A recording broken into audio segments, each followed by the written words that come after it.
make it another! Give me a number! 209! Iftikhar,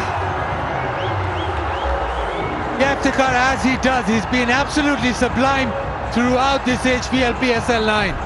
Anything in his zone, his arc, well, it disappears. That is fabulous swing of the bat and fabulous connection as well. Might well Multan think back to why he's batted so low in the order. Mills! Pace on has disappeared! He has been fatted back to back now.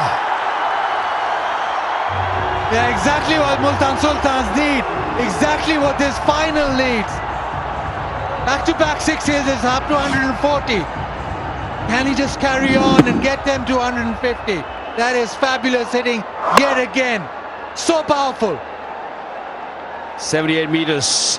Iftikhar's got to make sure that he faces the rest of the deliveries. Try not to give strike back to Ali. Just keep going. Well played, yeah. Survives. We've had 19, 141 for 9.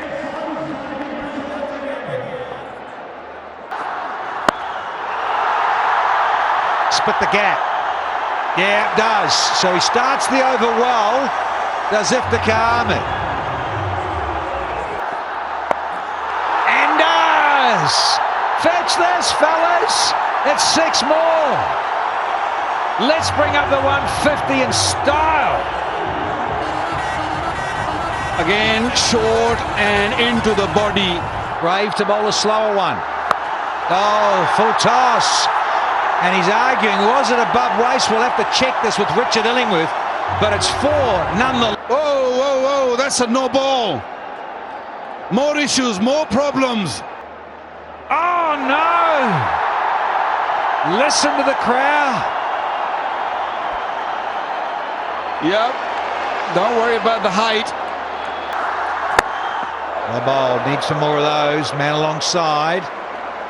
We love the old sand shoe crusher. Putting the third man back in there and bowl wide. Slow one. And Azam Khan making a mess of it. 2 there. Easy, comfortable. Oh, well bowled. Just been given a nice little stat here for you gurus at home. Naseem Shah's taken a wicket in every outing. Every time he's played and bowled. It's gone through the legs. Not gonna. Wow, another cracking Yorker to finish at 159 for 9. They don't get bowled out. Thanks to Iftikhar Ahmed with a 32 from just 20. Strike rate of 160, 3 and 3.